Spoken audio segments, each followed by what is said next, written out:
like tonight, we are very much delighted to be joined by two fantastic Australian moms and also two distinguished career women. I mean, distinguished.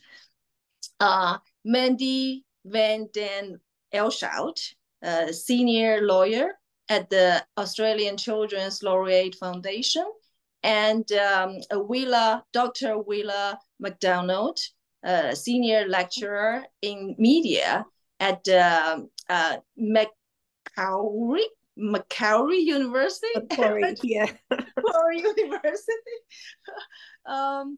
They will be sharing how they feel about adopting and parenting children from China, how they and their kids have been coping with cultural differences and challenges and joys and love along the way. Welcome, Mandy and Willa. Thank you so much for coming. Thank you, Linka. Yeah, our pleasure. So, well, I'll leave it. So at the end of their presentations, we will open floor for everybody to ask questions. For now, please, could you mute yourself? So yeah, our guests can present their fantastic stories. And now I'll give it to you, Mandy and Willa. Thank you. I guess we sort of thought we might just start about how we came to adopt first. Did you want to start, Willa? You've got a very interesting story. Oh, no, I was thinking the opposite, but okay. I'd been very interested. Growing up, I'd really thought more about wanting to work and travel as a younger woman. And so I spent a lot of time starting to build a career as a journalist and traveling around, particularly around Asia. Along the way, I fell in love with China and studied Chinese politics as part of my course at university. But by the time I was in my 30s, I sort of realized that I wanted to have a family, but I didn't have a partner and I wasn't quite sure how to go about this. And I was backpacking in Vietnam and ended up traveling for a few days with an Australian couple who were also backpacking. And the wife was an adoption social worker back in Sydney. And she said to me, why didn't I adopt? And I said, single people can't adopt, surely. And she said, oh, no, they can. So as soon as I got back, I was actually turning 40. And as soon as I got back, I was 39 and I put my name down with the government department in Australia. And various other things happened, but that's how I came to adopt my first child. Yeah. So, Mandy, you've got a slightly different story. Yes. So I was had some health issues, and my kidneys were failing, and so I was going on to dialysis, and I was not long married. We would love to have a family, and when we went to the Department of Community Services to look into adoption, they said that China would accept people on dialysis and I should put my name down, which we did. But it was the situation where you wouldn't get a confirmation. You would just had to wait to see if you were lucky enough to be allocated a child. There were a number of people at the time from the States that were lucky enough to be allocated children on dialysis. But then not long after I was on the list waiting, we got news that China was closing that for people on dialysis, and they would accept people with transplants. At that stage, I hadn't had a transplant, so we were devastated that probably we wouldn't be able to adopt. But then, fortunately, I was allocated a kidney from a child that had died in a road accident. He was only 12, and so very, very small kidney, but that's all I needed to survive. And it was all I needed to get back on the program and to see if China would accept me as a possible parent. And 4 years later, it was interesting. There were these groups in the States that used to sort of say, you know, China's getting ready now to allocate a batch of children, because you didn't really know in Australia. There was no network where you could actually find out if you were lucky enough to be allocated. And we found out from the States that it looked like our applications were coming through, but we didn't want to get too excited. But then we got 4 years after the initial application, we were allocated this beautiful child here sitting next to me. And it was just amazing. We were so lucky. And I'd just like to say that we were particularly fortunate, both with my daughter and then another 4 years later, my son, because at that time after my son, China then said, we're now not taking anyone who's had a transplant either. So there was this very small window and we fitted into it. So we were so lucky. I couldn't believe our luck. Very, very fortunate. That's amazing, Mandy. That brings the hairs up on my neck, you know. That's incredibly lucky, though, really. Yeah. Did you have to wait long? I said we waited long, 4 years for Xiao and then another 4 years for my son Xinhu. But did you have to wait long? Yeah, well, I when I first planned to adopt, China wasn't open as a program, and there were very few. Although you could adopt as a single person, single woman, single men couldn't, but single woman in Australia. And the Australian adoptions, I don't know if everyone knows, but they're government to government. There are no private agencies for international adoptions in Australia. So it's a much slower, more formal process. And we're signatories to the Convention on the Rights of the Child, the Hague Convention. And so the checks are fairly thorough, which is a good thing, which is a great thing.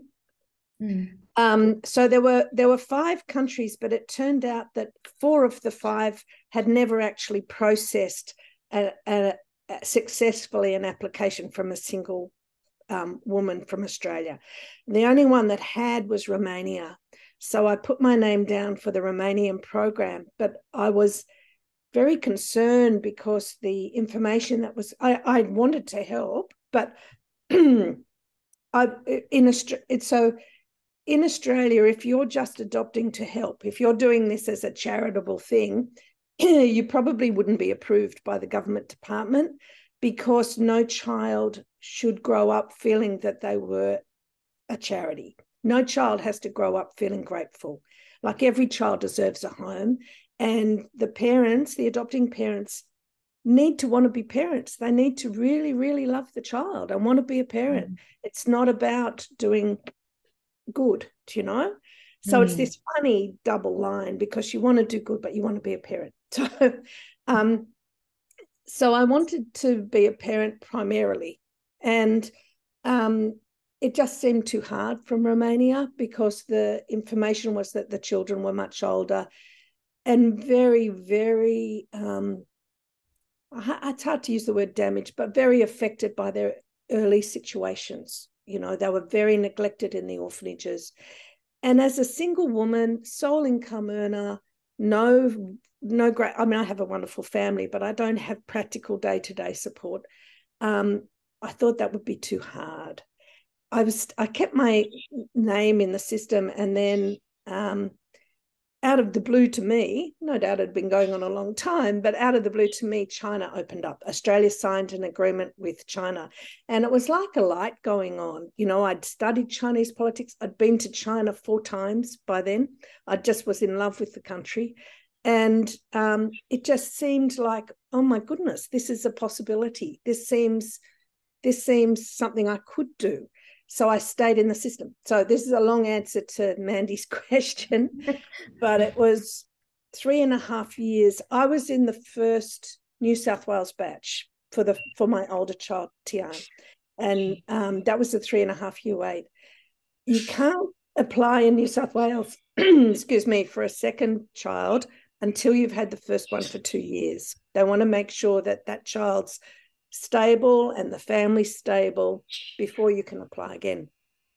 So I waited the requisite 2 years and put the application in mainly for Tian. I really felt that she would benefit from from a younger sister, a sibling, but I was conscious that I was getting quite old by this stage. 8.5 years later, this woman, Mandy, contacts me and says, you're getting a child soon. I've been following the international, social media, and I think you're due for allocation. I thought I'd aged out of the system. We have quite strict rules about how old a mother can be compared to the age of a child. And no, I wasn't aged out of the system. And at 55, 8.5 years later, so 10.5 years from the first child, I was allocated Ming, my younger daughter.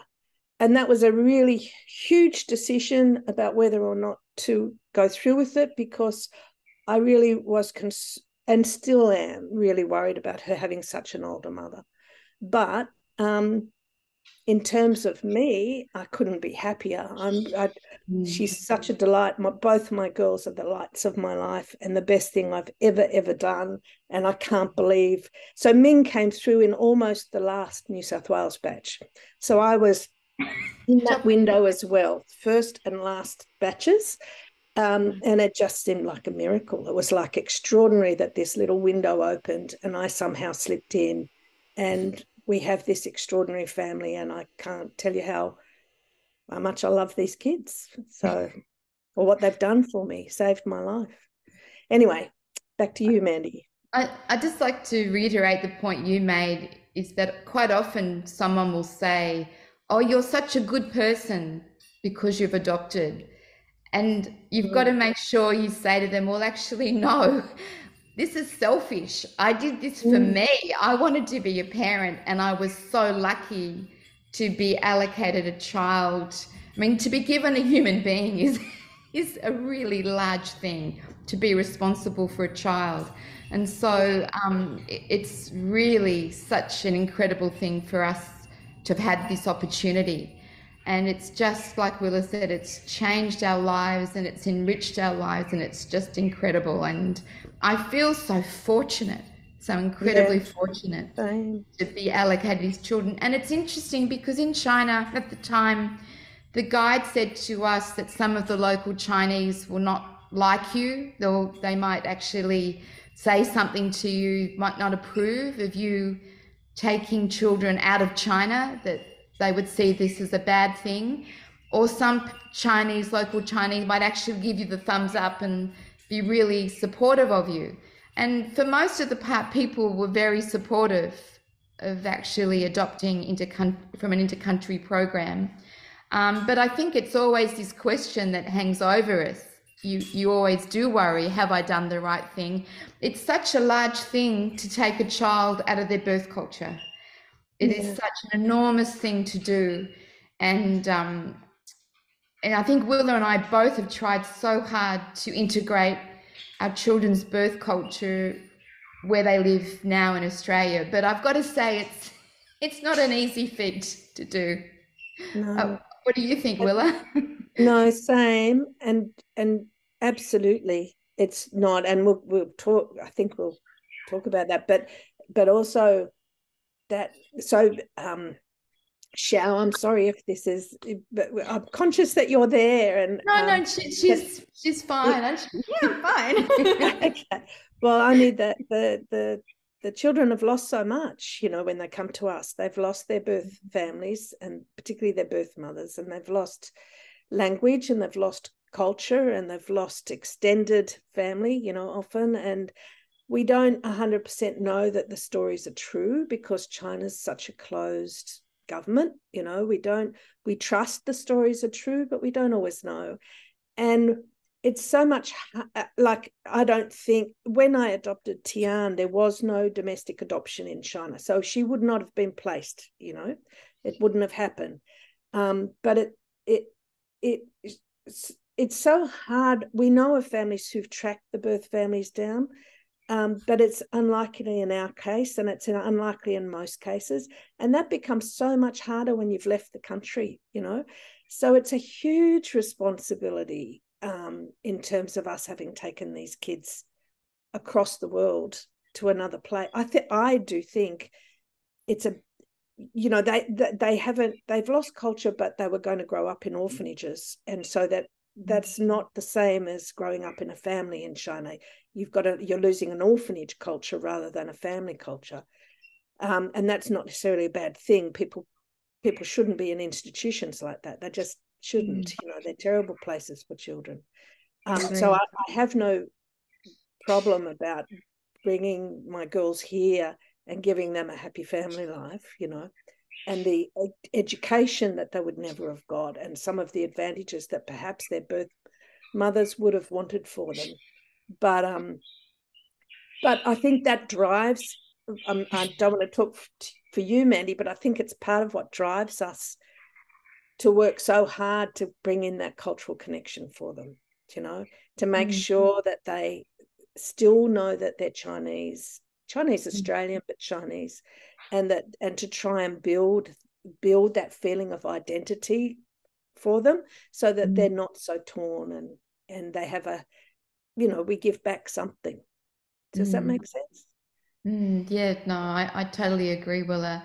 And it is hard to integrate, you know, just not tokenistic culture, but, you know, genuine cultural activities. And I mean, China has such a wealth of culture. It's such an amazing place. And I know whether my daughter agrees, she probably is really upset with me for 10 years making her to go to Chinese Saturday school, which I know every Saturday we trotted off to Chinese school. And one of the things I would have loved was for her to be able to speak fluently in Mandarin. And I tried really hard, but I think it's incredibly difficult to teach a child Chinese if you don't speak at home. We went and lived in China for 6 months, and my husband got a job there, and Xiao went to Chinese school, and we were right on the edge where she started understanding and could speak to the teacher. But unfortunately, we had to go back to Australia, and I think if we could have extended that for another 6 months, you might have had a different experience. Yeah. Wasn't a really good experience, I suppose. It wasn't a good experience, but I'm glad I had that experience. So that's good. Yeah. Yeah. We did too. We I made Tian go to Chinese school because there were no language classes in the schools themselves. There are now. So my second daughter Ming does Chinese as part of her school curriculum. It's one of the subjects she does. And interestingly, she's gone from hating it to wanting to do it for our final high school exams, you know, in 6 years' time. That's fantastic. She's now quite keen. And like, you know, Mandy, making sure that we, the girls go to school in an area where the school has plenty of cultural diversity, very high numbers of Asian children, you know, making sure we bring Asian people into our lives, you know, which sounds funny, but, you know, just making sure that my daughters have plenty of cultural diversity around them, you know, so that they don't feel, because there is a history of children being adopted like to rural areas in Australia where there aren't many Asian people, and they feel very, you know, their identity is very confused by that. And so wanting to make sure that that doesn't happen to our girls, you know, taking them back on homeland trips to China. We've both done that.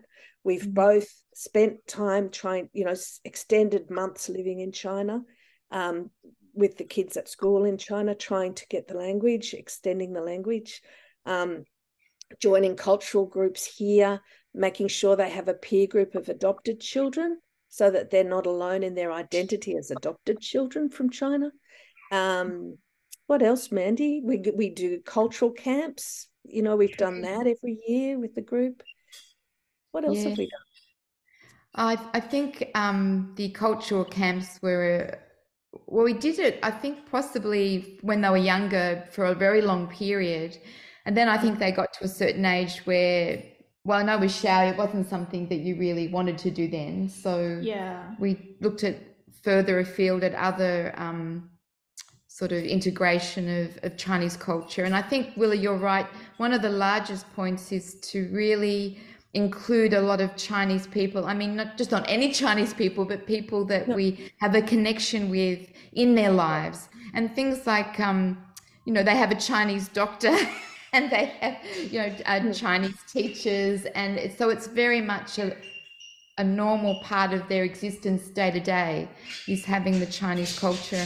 And in fact, when the children first came to Australia, we lived in a very Anglo-Saxon area of Sydney. And so we made the decision to move to a much more culturally diverse area and high Chinese population, which I'm so glad we did. It's just been fantastic. All our neighbours are Chinese and they welcome us and they include us in Chinese New Year celebrations and the Moon Festival. It's wonderful. And you like it, don't you? No, it's lovely. It's really lovely. Yeah. Mm. Yeah. Oh, that's fantastic. Yeah, I've done something similar. I've just shifted schools for my younger one so that to make sure that she has a much more immersive experience in Asian cultures. Yeah, for sure. I do think one thing that's interesting, and I didn't really count on this, and I guess it comes under a difficulty, is that adoption isn't really that well known in Australia, and I think especially amongst the Chinese community. So Xiao had the experience at school where they didn't really understand about her being adopted into a Western family. So they sort of had this image of her being kept under stairs or locked in the garage or something like that. They didn't realize she was part of a family as an adopted child. And they sort of saw you differently, didn't you? That she wasn't really Chinese because she was adopted. And that was a hard one to try and convince them. No, actually, she is Chinese because pretty much unlike the group at school who were born in Australia, she was actually born in China. So she was very much Chinese. But it became a bit of a stumbling block in the Chinese groups in the playground. Yeah, they sort of alienated me because they didn't believe, like Mum said, that I was actually Chinese. So it was very hard for a younger version of me in primary school to sort of stick up to these people and be like, no, I am Chinese. Why don't you believe me? You know? Yeah. You mean those Chinese kids? Yeah. They didn't really see her. And I think maybe a part of that is her language skills, because quite often in the playground, a lot of Chinese is spoken. So if Xiao wasn't participating in those language groups, then she's sort of alienated by not having the language as well. But she's very much Chinese, and she's very much, we hope that she feels her Chineseness, But that was interesting, and I didn't expect that to be the situation. But it did cause her a lot of pain at one stage. Yeah. And I think there is, I think there is a certain amount of racism. Really, there is a certain amount of racism that you have to combat, and it's interesting. A lot of because our area is so Chinese, a lot of people would come up to Xiao speaking Chinese, and she'd say, "Oh, I only speak a little bit," So that was quite interesting, wasn't it? Being always targeted as not mum and not dad, but you're always targeted. Yeah, but we were lucky in that the school. So both my kids are going to the same high school, or one's finished, but they're both. And one of the reasons we chose it, we chose it for a number of reasons, but one was that it wasn't just half Chinese, half Australian, as some of our schools are in Sydney. We have a large Chinese population. When I was adopting, 1 in 20 families spoke Chinese at home, a Chinese language. So it's not like we were bringing children to a totally Anglo. It's a very multicultural society in Australia. Not necessarily multiracial, but it's multicultural. And the school that I chose for the kids, their friendship groups are extraordinary. So they include Indian and Vietnamese and Thai and Anglo and German, and they're very mixed. It's not just Chinese or Australian. Does that make sense? And it's weird, we end up talking about Chinese and Australian when we're all Australian. So it's a strange division of language even, you know. Yeah.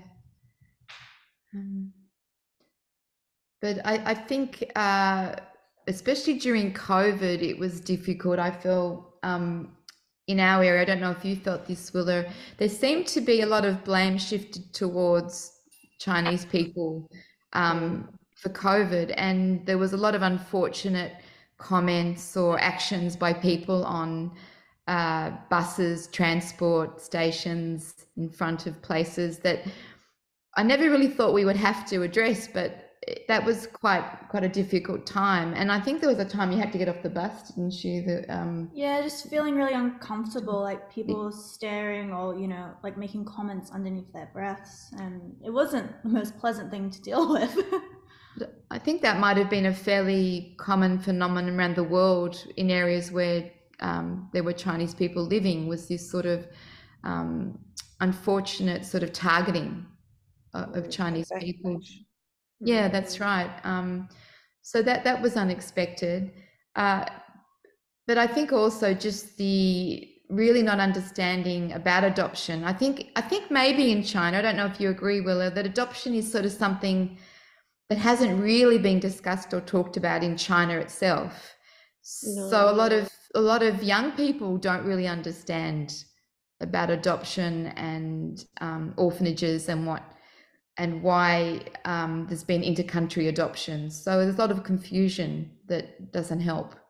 Yeah. Plus, like, I think we're probably, so a bit like America, Australia, international adoptions in Australia are very, very low. The rate is very, very low. And Australia has moved away from adoption as a family forming practice. And it's become, as I think I actually agree, as a last resort for children who have no other choice. And the adoptions that do happen in Australia, domestic ones particularly, are open. So most of them, well over 90%, are open adoptions, which means that the original birth families are still part of the scene. You know, they have rights to connection and ongoing connection with the child. It doesn't always run smoothly, as you can imagine, but it is now legally the way forward in Australia. How did I get to that? I'm not quite sure why I was talking about that. But it is interesting. Yeah. Oh, sorry, I've lost the train of thought. I just think maybe on that point of not many people really understand about adoption. I think that's right. So there is a feeling, there's become more and more a feeling of anti-adoption because of the pain of the birth families who lose their children, and this whose voices, single birth mothers, particularly in previous decades, whose voices weren't really heard, so what Australia did was brought in social welfare so that single mothers could keep their babies, basically, which has been a very good thing. But there's also been abortion's pretty much legal or decriminalised in Australia, so it's an option, and of course the pill. So it is a system where there are fewer heartbreaking adoptions where young women have been forced to continue to have a child and then lose the child, you know. And we don't want to go back to those days. That's me getting political, but there you go. and so there is much more awareness in Australia around, there's much more of a feeling around adoption not being great. But so you do get a lot of misunderstanding around it, and people not realizing that when you adopted your child, they didn't have any other choices. Do you know? So there you go. Yeah. And that sort of reminds me of the point too that so, you know, our children were abandoned, and that's how come we got to adopt them. But and also for our children, then it's sort of reasonable for them to want to think, well, why was I left? You know, what is it? Why? And you can talk about all the reasons, whether it's the one-child policy or a social economic kind of argument. But I think children still feel somehow that maybe they had a part to play in it. Was it something they did? You know, so it's something that we talk a lot about, is that they did nothing wrong. They're a child. They're perfectly innocent. It's nothing to do with them. They are fantastic. And it's something that we have to really work at to let them understand that it's not about anything they've done. And that they're not unlovable. They couldn't be loved more. They couldn't be more wonderful people. Yes. Really extraordinary people, and we're so lucky to have them in our lives. Yes. There's so many things that we had to think about when we were adopting, and that was just really one issue was, well, how can we sort of help reassure them that this wasn't something that they did. And so we have one thing that both my son and daughter have expressed to us is the desire to try and find their birth parents, as much as that it's so difficult. Not only their birth parents, but they want to know if they have siblings. They're really interested to know if they have siblings. And so we have done I wouldn't say it's over yet, but it's sort of stalled at the moment. But we've gone back a number of times, and there are birth finders in China that you can appoint to help you go around and search and put up signs and interview police departments and hospitals and try and really, like an investigator, track down information to see if you can put together where the birth parents may be. Now, some people have actually found their birth parents. Not many, but some have. I don't know then what's sort of come after that, but a lot of people say it's not just whether you find them, but it's the journey about important enough to try and find them. That's really important to the children.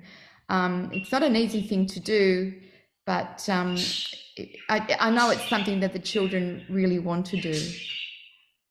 Yeah, and part of that is helping our children understand that their families and their birth mothers are welcome as part of our family, that we don't reject any part of our children, including where they came from and family-wise and cultural-wise.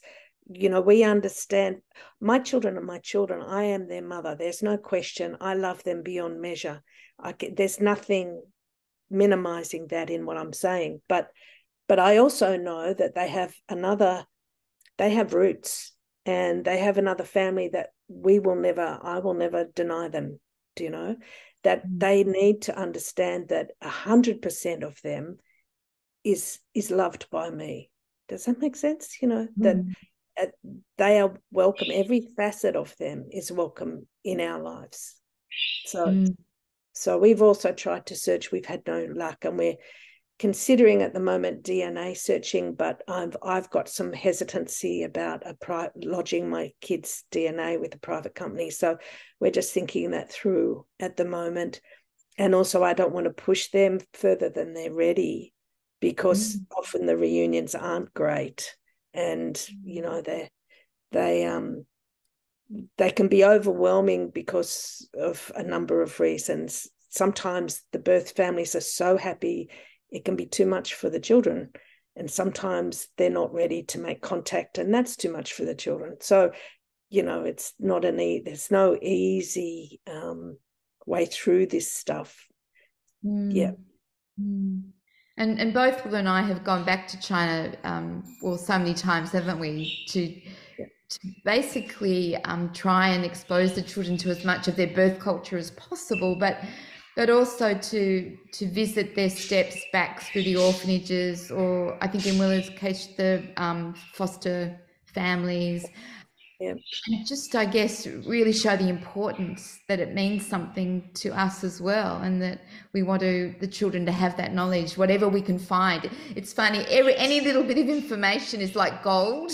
You just hang on to it, and it's just fantastic, because it is it can be quite difficult to get information about their past, any little bit of information, and it's just so valuable to them. Yeah, I didn't have for Ming. I had Ming's birth family, not birth family. I had her foster family's details, but I knew from the experience with Tian. I used an investigator to find the foster family before I even adopted her, before I met Ming, because I knew just how difficult it was going to be. So with Tian, I was just green. I didn't know anything. So I assumed that all the information I would get would be correct, and it wasn't. And it took us nearly 10 years to find the foster family. Forget the birth mother. It took us, and I had a photo and a name that were wrong. And turned out the photo and name were the grandparents, and I was given a lot of misinformation that she had dementia and couldn't talk and all sorts of stuff. It's a long story, but I found out by accident who the foster mother really was, and she had died soon after I adopted Tian. In fact, I think that's why she was put back into the orphanage system, that she had cancer and died fairly quickly after a short illness. Anyway, we have been back. We met the family, and has been incredibly positive.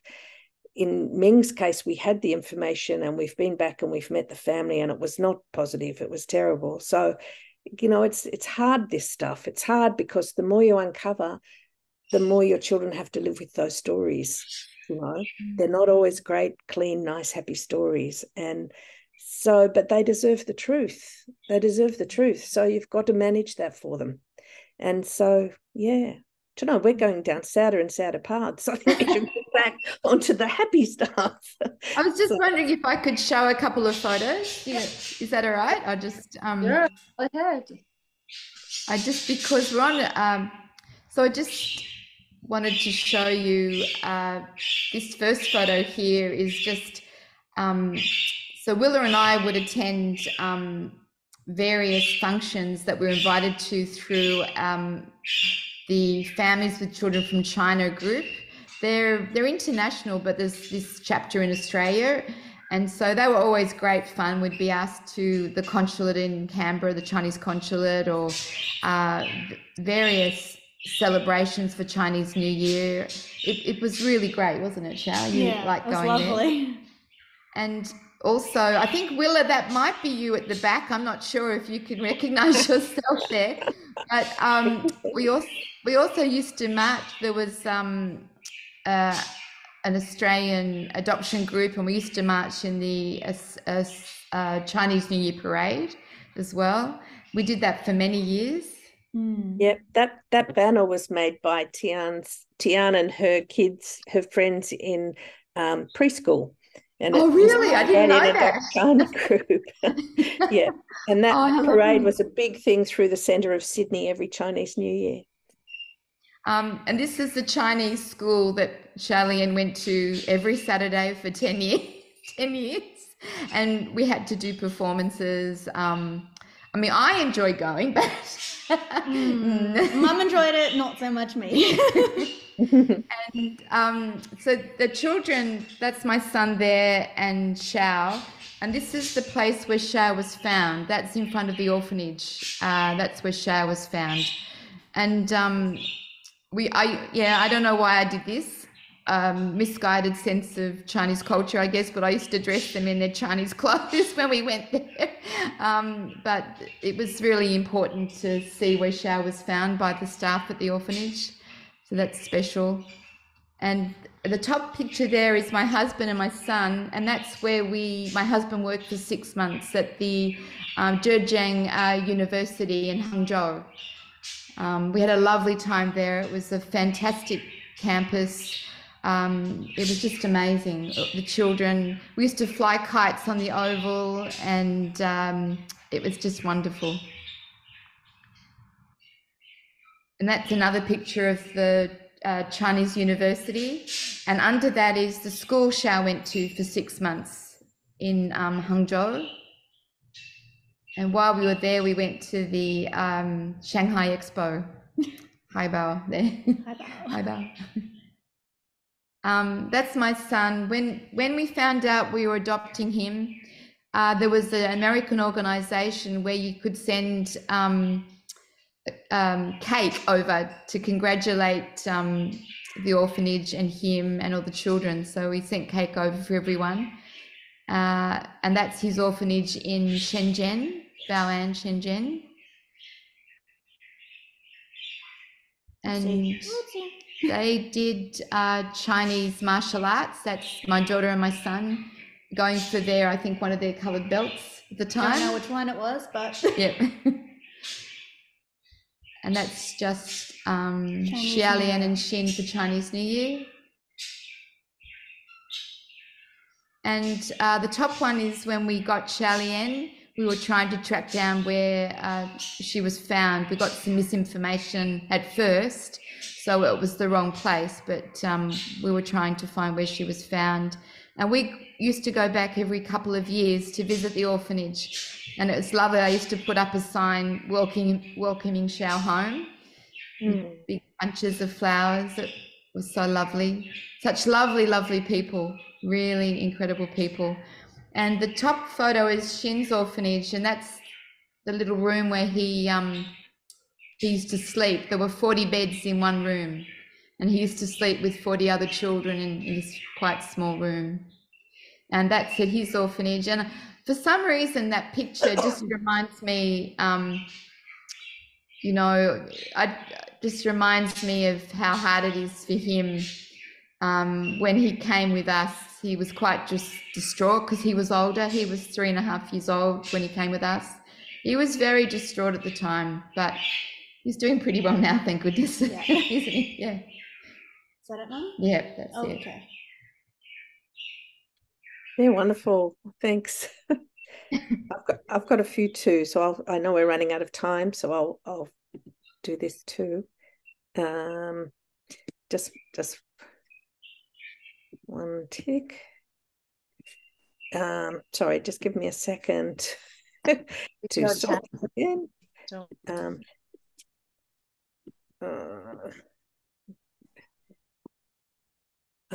Yeah, that's the problem. Just one second and share.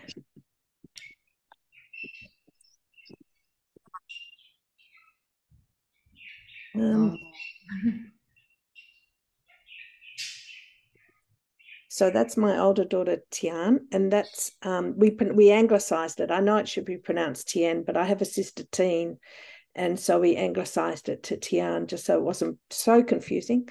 And the rest about her name is a bigger story which I won't go into now. But we tried to keep both children's names. I tried to keep both girls' names. This is Tian, and this was Family Day. On Family Day with both girls and their adoption groups, because you go in a group to China called a batch to adopt, we go to the local Chinese temple for a blessing. And we've been doing that with both kids. Both the younger one's growing out of it now, and the older one grew out of it as she came into adolescence as well. This is Tian when she was little with some of her adoption batch, and we would dress them up and take them to the temple and do the blessing. This is Tian with her foster family. So the mum had died, but she had 2 foster siblings there, and that's the dad, and that's the guide that was with us in China. And they're going through old photographs that we sent them. And they were making dumplings and stuff for dinner, which was just amazing. He's just been gorgeous with her. That was the day we adopted Ming, and that's the outfit she got sent in from the orphanage. And they took to each other on the minute they saw each other. That was it.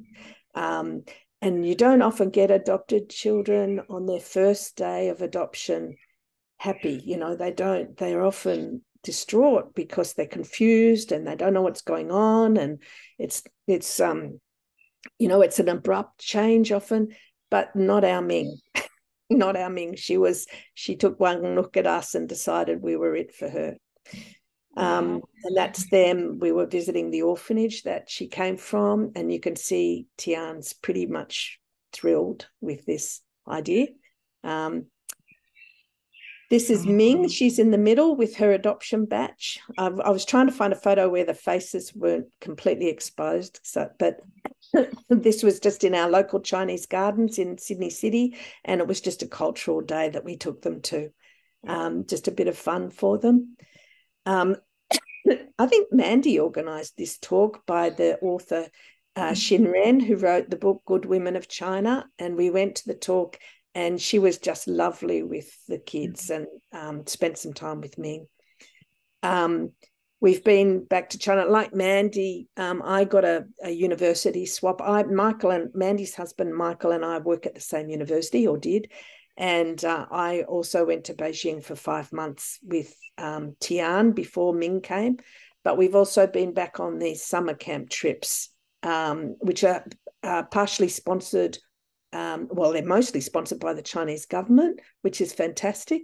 For a week in Beijing, where you can bring the children back to get some knowledge of their cultural roots. That's us on that trip in Beijing, as you can see. This is a different trip that we did later with Mingy and her batch, and it's just us in southern China at a tea plantation. As you can see, we went with a number of little kids, little girls adopted to Australia, 2 from her batch, 2 from Canberra that we still connect with through support groups for parents and children.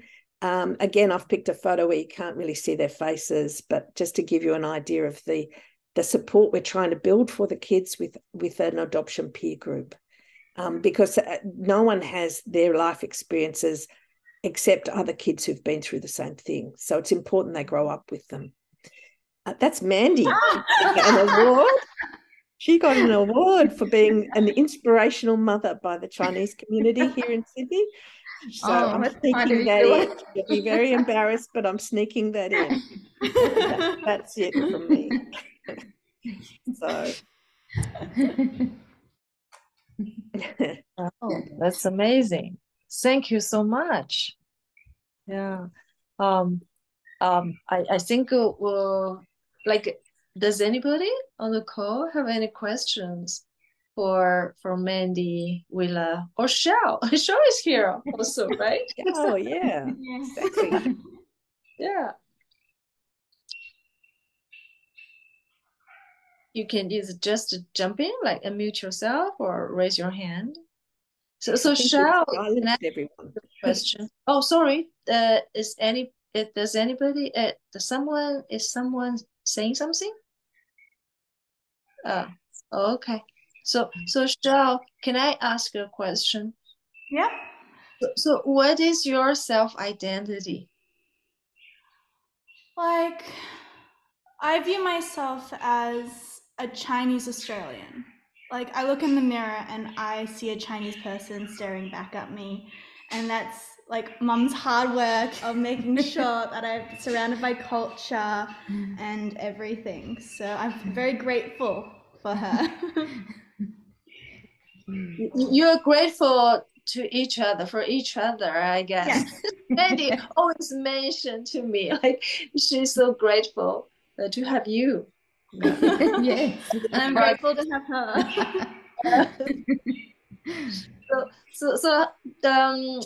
Like, do you have any challenges at school?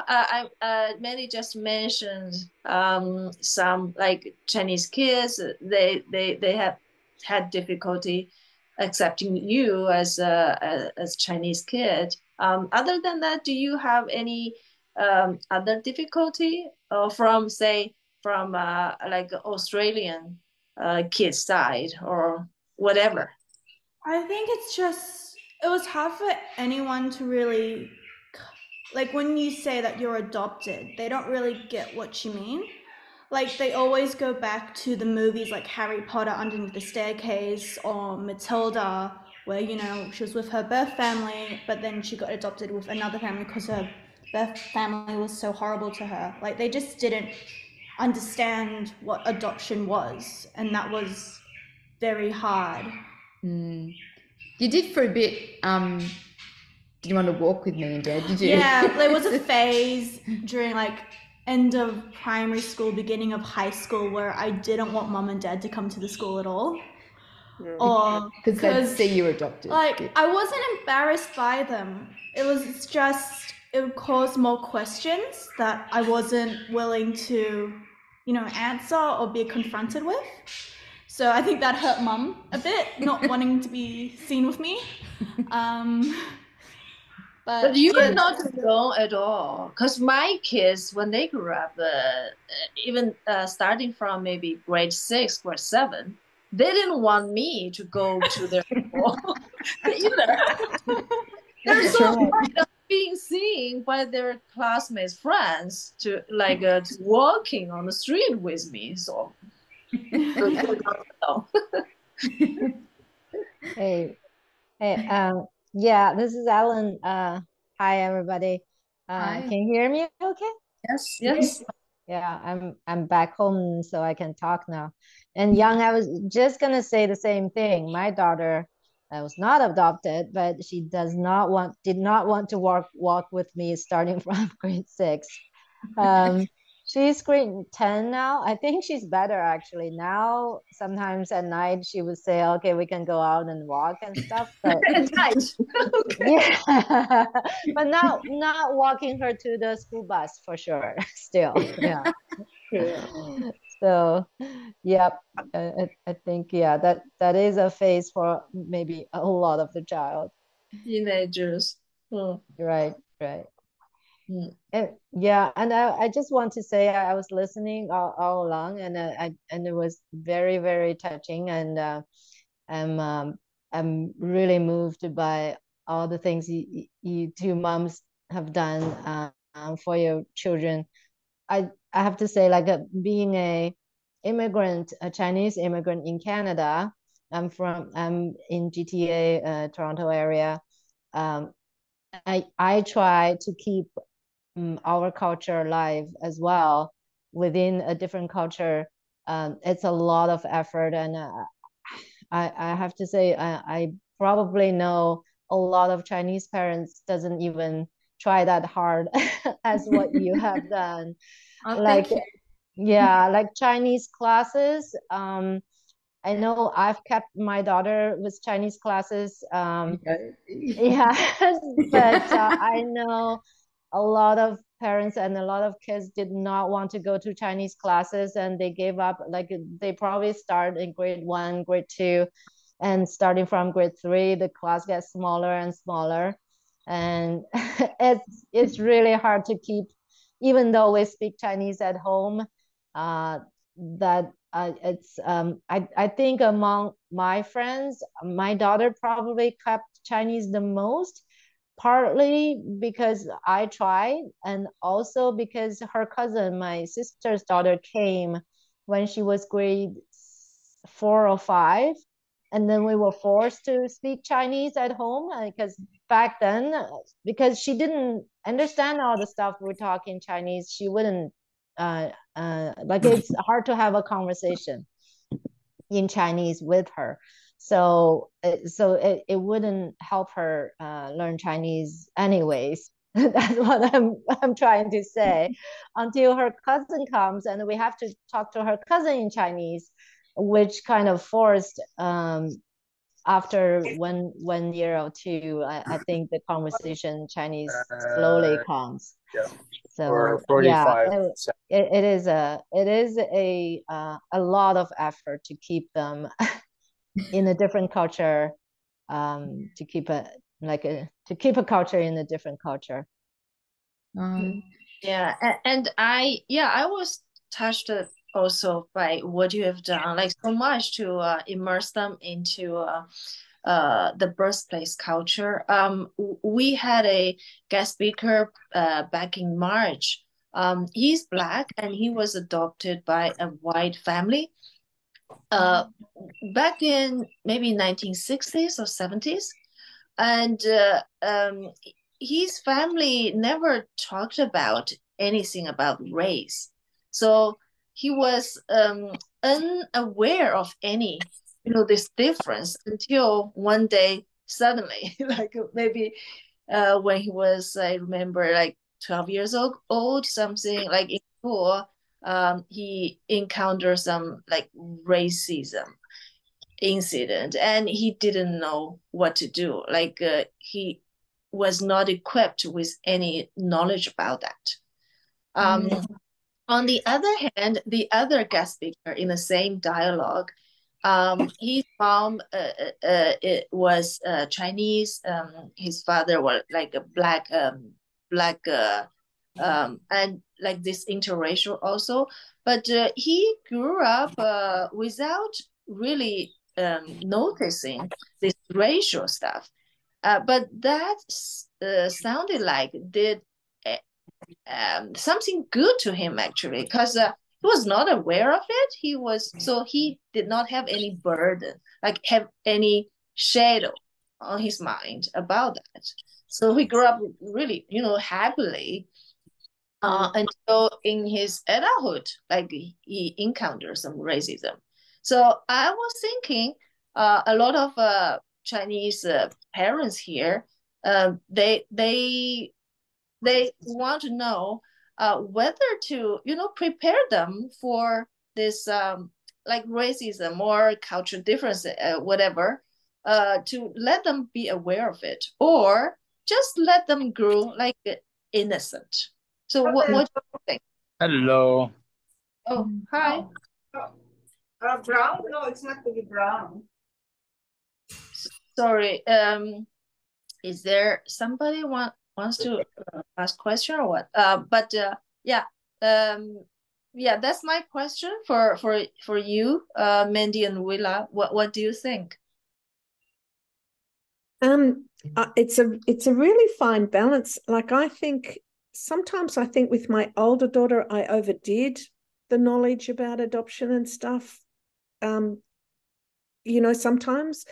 And so I've backed off a bit with the little one, Ming, who's only 13.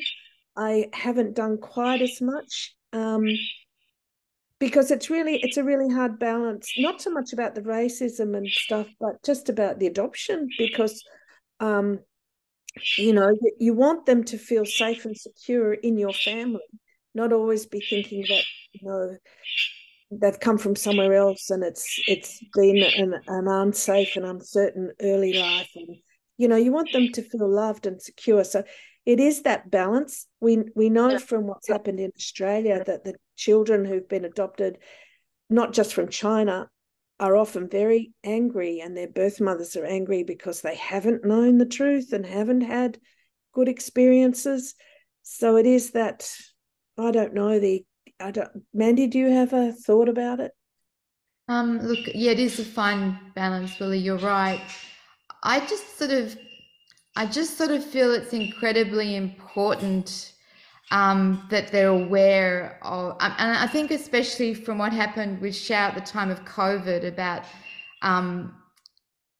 just being blamed, just sort of for no particularly good reason, just being blamed and just having some sort of racist foundation of wanting to, to sort of have a go at the children. I felt like I had to talk about that a lot and explain how it's not fair and you need to stand up against this. And that's sort of what I sort of think has happened a lot of the time.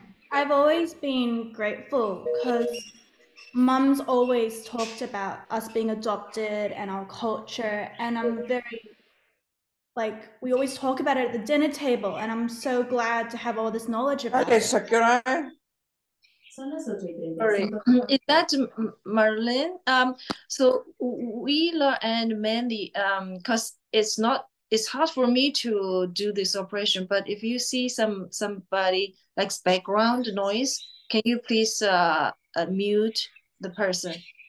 Because you are a co-host, so you have the power. Oh, okay. Okay. We've done that now. I've done that. Yeah. Okay, thank you. So sorry, Xiao. Yeah, so you are well equipped, right? Yes, that's what you're really saying, isn't it? I mean, it's to not be able to talk about it daily, it would be something very restrictive. But my family has always really kept everything open about where we've come from, our culture, everything, and it's very freeing to be able to talk about it. So that's why you are so comfortable with who you are, where you're from. I guess. Yeah. I cannot see how people look like because I'm vision impaired, but I can tell from your tone, the way you speak, I can feel you're very comfortable. Oh, thank you. Yeah. I saw Dongmei raised her hand. Dongmei, do you have a question? Yes. Hi. Yeah, I'm Domain from Toronto, Canada. Thank you, Willa and Mandy, for sharing your stories. It's very touching, and I can really feel that your unwavering love to your cross-culture children. I'm a mother of two, and I'm lucky that they're both of my birth children. And I haven't, of course, I don't have that much experience or understanding of the adoption. So it's really yeah, I really feel like a very touched by your story. But I do have a question, as a parent, because I know that you both, based on what you shared tonight, that you have done a lot to to integrate your children to their culture. You love them so much. But sometimes as a parent, when sometimes I see my children, I'll say, oh, he looks here like me. He has my ears. He has my eyes. Those things. So because your children, it's from a different culture. It's a Chinese, right? It really looks so different from you. So do you have those moments? Sometimes you feel like, oh, how this is my children, but they don't look like me. And then do you have some kind of like those moments? And then if or kind of a little shocking, or not, maybe not shocking, get used to that. But some moments like, you feel like a kind of, I don't know, surprised that, okay, this is my children, but they really don't look like me. Thank you for the question. I feel one of the really important things that we do is we often talk about the birth parents a lot. And for instance, my son is a really good dancer, and so I'll often say, oh, your birth parents must have been so good at dancing, and we talk about their traits, because obviously we look nothing alike. But it's really great for them to know that a lot of their traits will have come from their birth parents. And so we talk about their birth parents, and we often have a lot of laughs about things that are maybe not so good and things that are great. But the other thing too that I just wanted to say is, one of the reasons I would so love if they could speak fluent Mandarin is that if we are fortunate enough sometime in the future to find their birth parents or a sibling, they're not going to probably speak English. So I want them to be able to really communicate. And so I know they really want to find their birth parents. That's my sort of, carrot and stick sort of thing. You really want to be able to speak. But it is incredibly hard to learn. I mean, I'm really impressed with everyone that can speak English while you're Chinese. Because I don't have your skill, and I think it's wonderful you're bilingual. I think that's fantastic, or trilingual. I really want my children to speak many languages so they can communicate. It's just one thing I'd love. My especially, sorry, is that Willa? No, that's okay. Keep going. That's fine. Oh, I mean, like my little son, I feel he is kind of losing his Chinese language.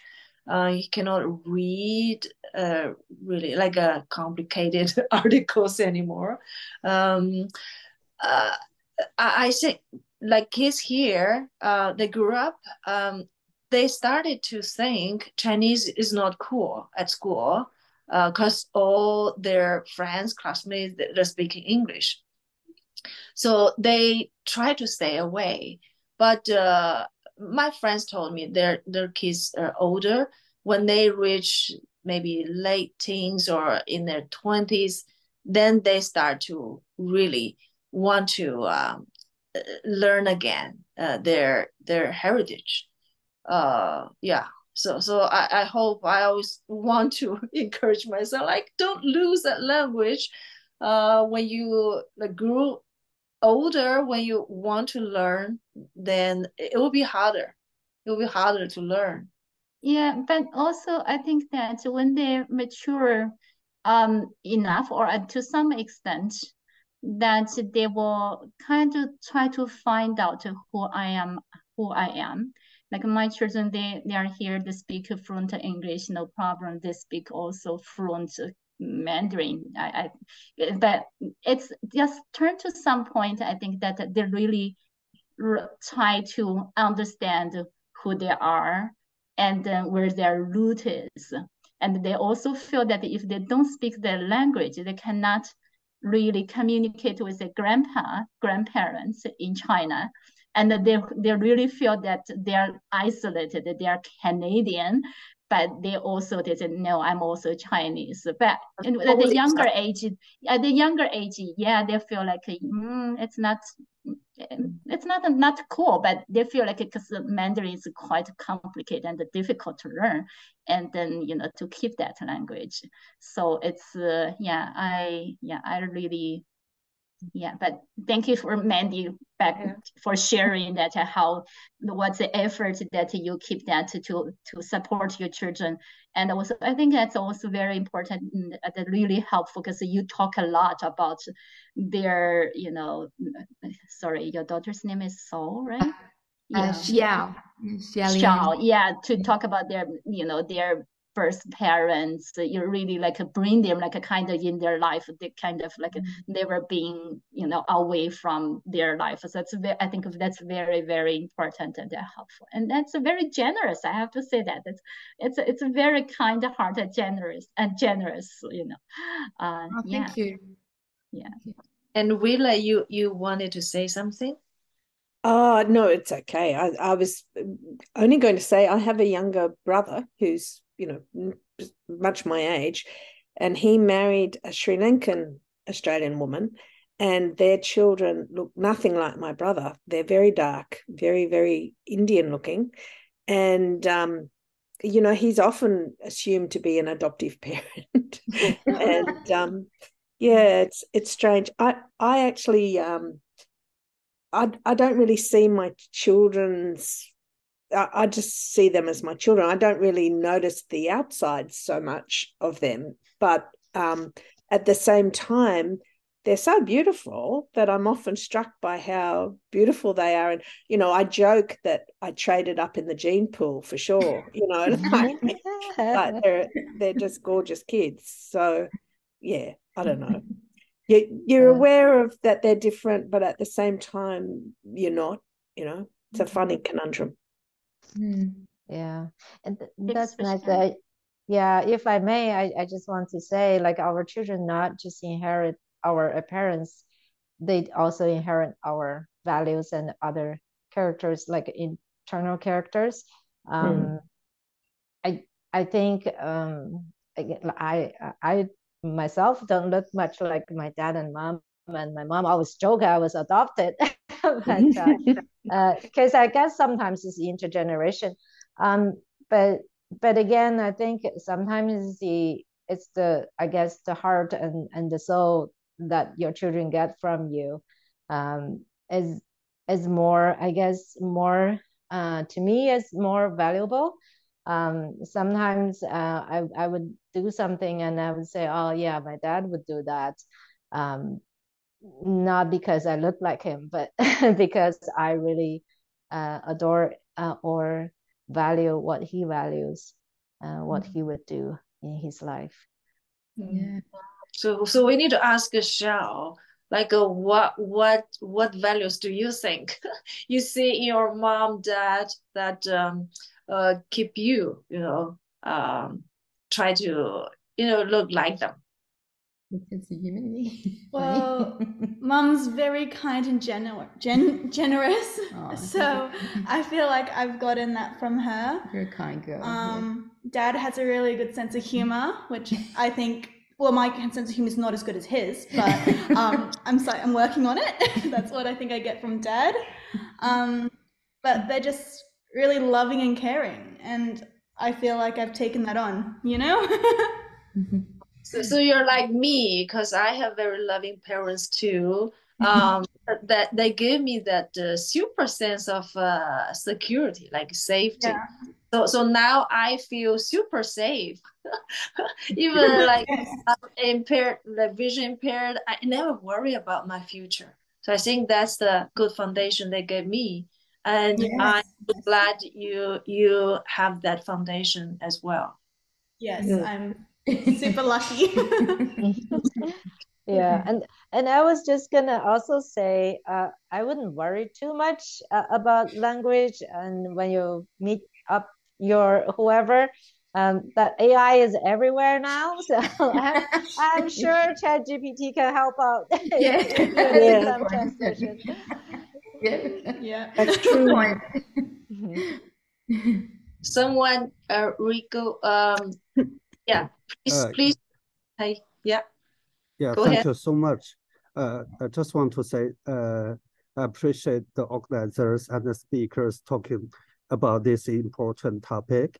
And speaking of the protection of kids, one of the issues related to interracial adoption is the identity of the development of identity of the kid.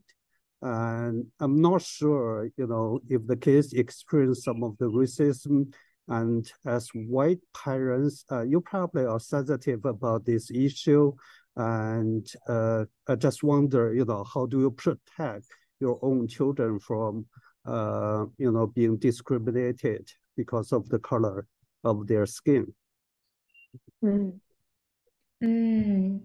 I think education's really important, to talk about it a lot, and I guess give them options if they face racism. I mean, Xiao had an experience on the bus, and so she decided just to remove herself from the situation, which I think was the safe thing to do at the time.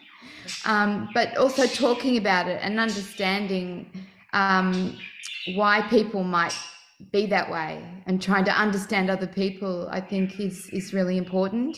So an ongoing conversation continually about people's attitude and how they treat each other is just really important. And I feel they learn from that and they understand it, and hopefully that will help them. If they want to have a conversation with someone who's being racist, that would be up to them, but they need to be educated in order to have that conversation. I agree, Mandy. And we've just, the adoption support group that I belong to, Mandy does too, has just run a 3-Sunday, it was 3 sessions across 3 Sundays on racism for us, on the microaggressions that our children often face. I couldn't get to all of it, but I got to quite a bit of it. And it's educating ourselves, I think, about what the kids are likely to encounter. I can't protect them from it. And I try and make sure that my kids are growing up in diverse culture, diverse environments, so that it's minimized. We haven't encountered what Xiao encountered on the bus, or at least my kids haven't, shared that. And I think they probably would. I did have an incident in rural Australia. We were traveling and we went into a cafe, and there was a bizarre encounter. The woman running the cafe wasn't abusive, but she was hostile. And in the end, I sent my kids out and I dealt with her. I didn't, that sounds terrible. I didn't pull out a gun. I just, told her that wasn't acceptable, and that these were children, and she had no right to make anyone feel bad. But, I don't know how, I think you have to model standing up for them, and you try and protect them as much as you can. And I think they know, as they grow up, they know for themselves through their experiences what the world is. You can't put them in cotton wool, and they have to learn that through experience just as much as they learn to protect themselves when they go clubbing, or to protect themselves when they're doing, crossing a road. It's just life skills that they have to also pick up, through experience, unfortunately. Yeah, because this world is not perfect. It's not perfect. Mm. Yeah, we'll have to, deal with that. Uh, Any other question? Oh, sorry. Go ahead. Yeah, I couldn't get the name of the daughter, besides Mandy. Yeah, it's Xiaolian. Xiaolian, Xiaolian, Yes. Xiaolian. I would love you to share some of the experience of being, experiencing racism at school or outside in public. And, have you ever shared this experience with your parents, friends? Who are the person that you're feeling more comfortable to talk with?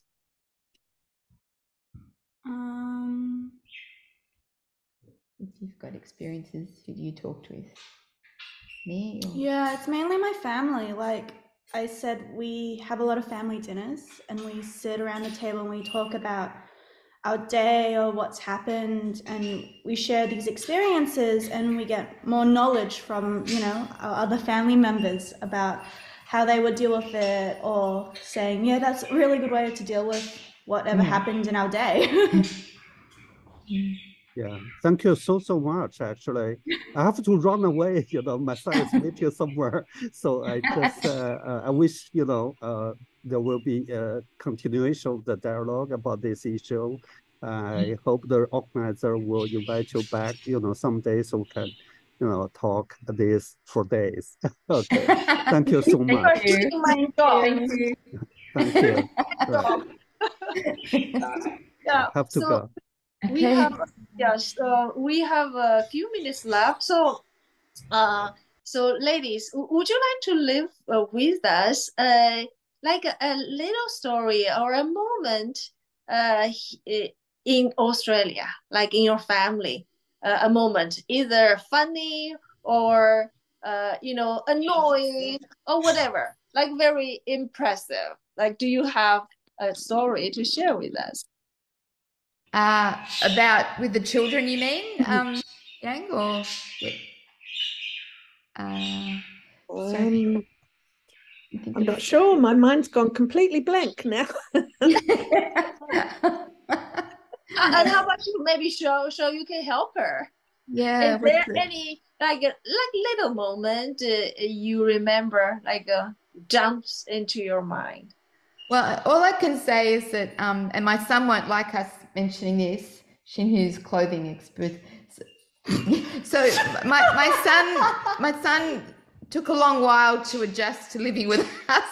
And one of his mechanisms for showing his upset being in our family was to take all his clothes off and lie on a crossing on the road.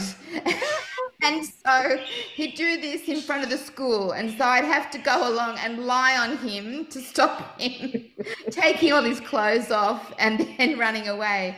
He doesn't do it anymore. He's 18. This was when he was younger, and he would do it anywhere he got upset, right? Just take all his clothes off and lie on the ground. It was an experience. Yeah. And I'm glad he does not do it anymore.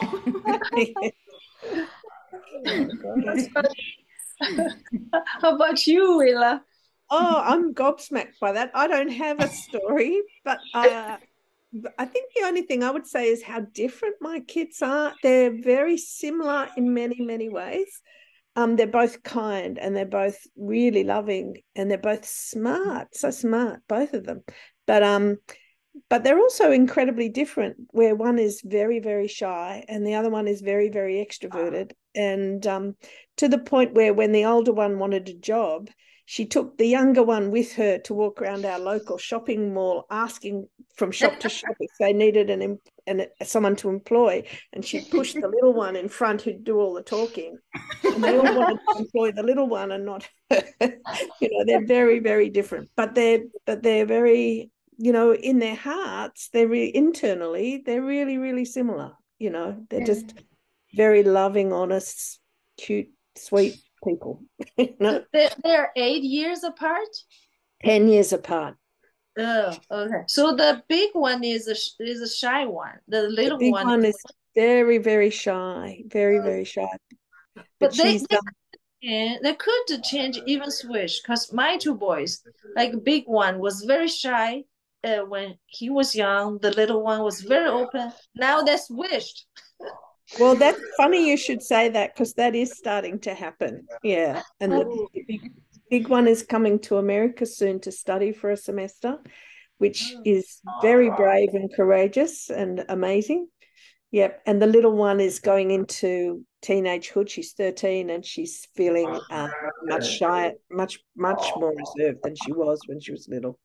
So you're exactly right. That's exactly right. Do they fight sometimes or all the times? Like my boys when they were young. They never did, but just recently the little bits are coming up. But I think it's more about Ming Tiani traveling soon, and so we're all a little bit. We're breaking up for the first time. It's all a little bit tense for us. But no, normally they don't, and I think that's because of the 10 years. If they were closer, sure, but closer in time. Good girls and lucky you. Yeah, it has. I have been very lucky. And how about you, Shao, and your brother? Do you fight? No, Never. me and Shin are very close. We love each other so much. They're so close. That's Like, so sweet. That's so sweet. Close. Yeah. Like, since Shin's turned 18, he looks a lot older, right?